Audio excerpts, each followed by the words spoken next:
Tudo bem com vocês? A história se desenrola em 1954, em uma ilha remota nos Estados Unidos. Aqui, existe uma instalação que abriga criminosos com doenças mentais. É conhecido como Ilha, e dois delegados federais, chamado Ted Daniel, e seu parceiro recém-designado, chamado Marshall Chuck All, chegam para investigar o desaparecimento de um paciente. Após a chegada, o vice-diretor, acompanhado por alguns guardas, os encontra no cais. Os guardas parecem tensos, observando cuidadosamente como eles lidam com suas armas de fogo, seus rostos marcados por expressões sombrias. O hospital consiste em 3 edifícios distintos. A Zona A é designada para pacientes do sexo masculino, a Zona B acomoda pacientes do sexo feminino e a Zona C contém os presos mais perigosos. Independentemente da identidade, qualquer pessoa que entre deve entregar sua arma de fogo. Este é um regulamento estrito. Ted hesita um pouco antes de abandonar sua arma. Ele entrega a arma de fogo com facilidade, mas Marshall, de pé ao lado dele,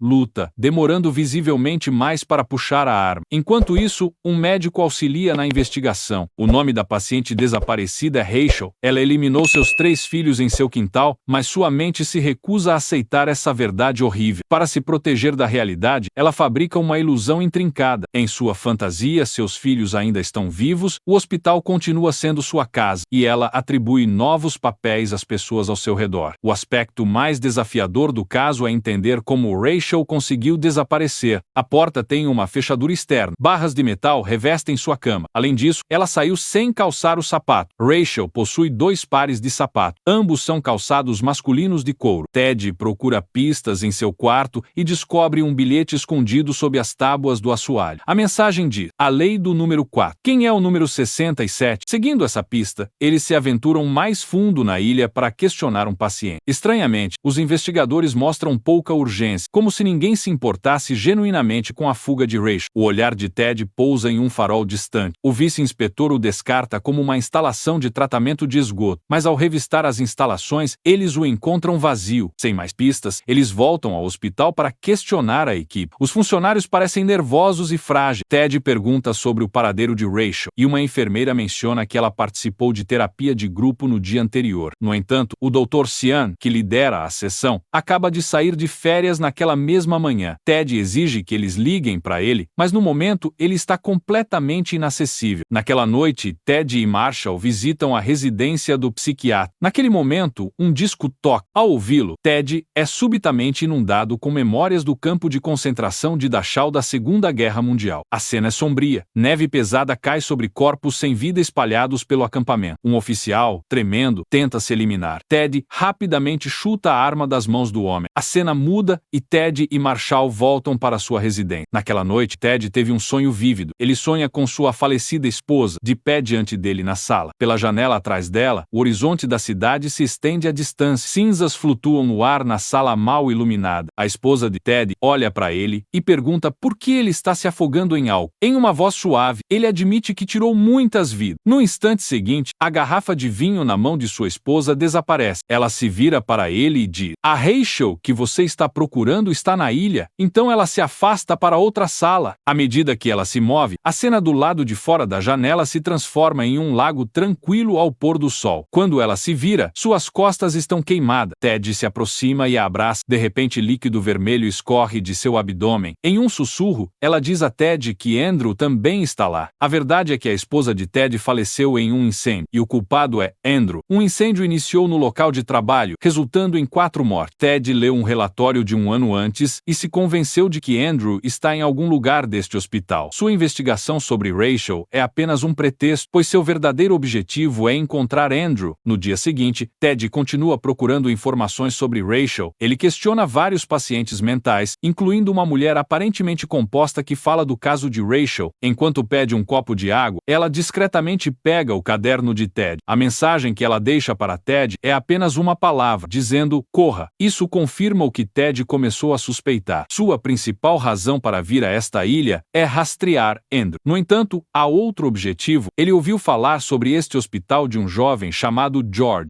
George falou de experimentos humanos perturbadores e antiéticos que estão ocorrendo aqui, e Ted está determinado a reunir evidência para expor a verdade. Ted se convence de que 67 não é outro senão Andrew, o homem que eliminou sua esposa. Ele começa a suspeitar que todos no hospital estão escondendo a verdade dele. Assim que ele confronta o psiquiatra em frustração, o médico de repente anuncia que Rachel foi encontrada. Ted corre para o quarto de Rachel para interrogar. No início, ela o confunde com seu falecido marido, mas momentos depois, suas emoções saem do controle mais uma vez, e aqueles ao seu redor reconhecem as mudanças erráticas da psicose. Enquanto isso, um furacão se aproxima, a enxaqueca de Ted se intensifica e ele toma o remédio que lhe foi dado pelo psiquiatra. Logo depois, ele cai em um sono profundo. Mais uma vez ele tem um sonho. Nele, ele se encontra em um campo de concentração. De repente, uma jovem sem vida abre os olhos, olha diretamente para ele e pergunta: "Você deveria ter salvado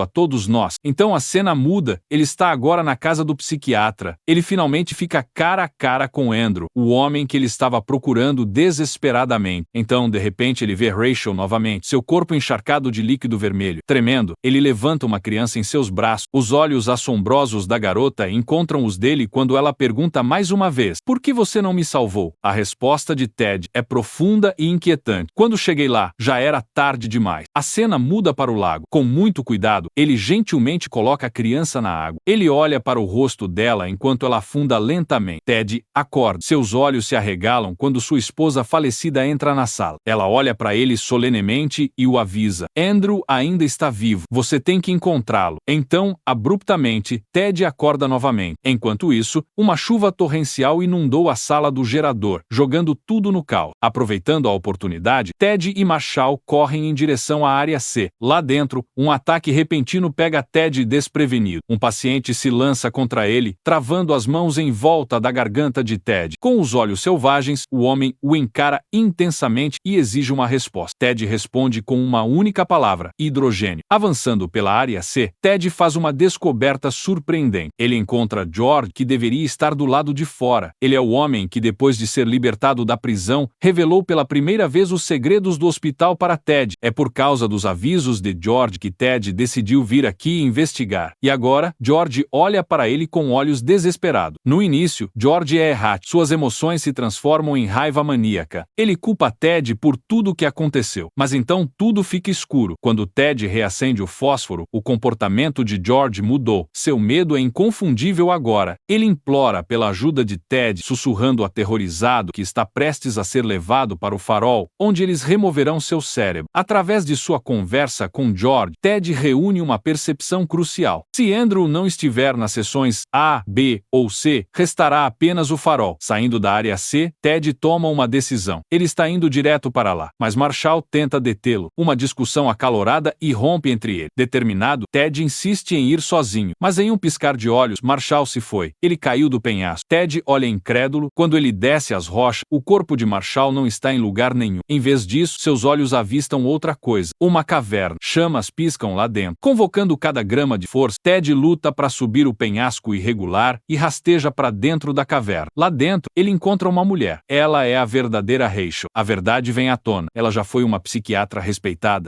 Mas quando ela descobriu os segredos sinistros do hospital, segredos com experimentos humanos, ela se tornou um alvo. Eles a rotulam de louco, lentamente a drogam até a submissão e a despojam de sua identidade. No caminho de volta para o hospital, ele encontra o diretor. Depois de passar algum tempo descansando no hospital, Ted corre de volta para o farol. O desespero toma conta dele enquanto ele procura freneticamente por evidências de experimentos com o cérebro humano. Mas, em vez de descobrir a verdade, ele se depara com o psiquiatra. O psiquiatra começa a revelar toda a verdade. Ted é, na verdade, o paciente número 67. O seu verdadeiro nome é Lattice. O psiquiatra expõe para ele: Ted e Rachel são personagens fictícios, construções de sua própria mente. Seus nomes são simplesmente rearranjos dos nomes dele e de sua esposa. Esta é a chamada regra dos 4. E a trágica história de Rachel é, de fato, a história real de sua esposa. Naquele momento, Ted permanecia não convencido. Ele vê as palavras do médico como uma tentativa de lavagem cerebral. Então Marshall entra. Ele é na verdade o Dr. Sean, o próprio médico que supervisiona o caso de Ted. E então, a verdade mais devastadora de todo. O inimigo que Ted está perseguindo, o homem chamado Andrew, na verdade é ele mesmo. O filme revela a verdadeira história. Ted é um veterano da Segunda Guerra Mundial. Após a guerra, ele trabalha como oficial de justiça. No entanto, os horrores que ele testemunha deixam cicatrizes psicológicas profundas, levando-o a beber muito. Sua esposa, incapaz de lidar, desenvolve transtorno bipolar. Sua casa pega fogo em um incêndio, forçando-os a se mudar. Mas mesmo assim, Ted continua consumido pelo álcool. Então vem a tragédia final. Sua esposa, sofrendo um colapso mental completo, afoga seus 3 filhos. Quando Ted descobre seus corpos sem vida, a tristeza e a raiva o dominam. Ele elimina a sua esposa. Então, em um ato final de destruição, ele queima sua casa. Incapaz de aceitar a realidade, Ted fabrica uma história alternativa. Nesta versão, ele se apresenta como um oficial de justiça justo, substituindo sua identidade real, Latch, pela persona fictícia. Ele imagina que veio ao hospital para descobrir uma conspiração sinistra, mas sua mente filtra a verdade. Como seus filhos se foram no lago, ele desenvolveu um medo inconsciente da água. Seu cérebro apaga automaticamente qualquer informação relacionada a ele. Toda vez que uma tempestade atinge, ele revive sua história fabricada. É o seu mecanismo de defesa. Os médicos sabem. O psiquiatra e sua equipe constroem cuidadosamente um papel para ele, conduzindo-o através de uma investigação encenada na tentativa de expor as inconsistências em sua narrativa. O objetivo deles seria guiar Ted para confrontar a realidade e recuperar sua sanidade. No final, Ted finalmente reconhece seu passado. Todos estão aliviados, acreditando que o tratamento funcionou. Ted não precisará mais se submeter a um procedimento tão cruel e desumano. Mas eles estão errados. Na manhã seguinte, Ted se senta nos degraus de pedra. O médico se aproxima dele oferecendo um cigarro. Ted aceita e mais uma vez fala sobre ser um policial investigando o hospital. O médico congela. Virando a cabeça ligeiramente, ele troca um olhar com o psiquiatra, uma indicação silenciosa de que Ted não se recuperou. Afinal, naquele momento, 2 médicos carregando bisturis chegaram. Ted se levanta e caminha em direção aos médicos. O médico chama, mas não há resposta. O filme termina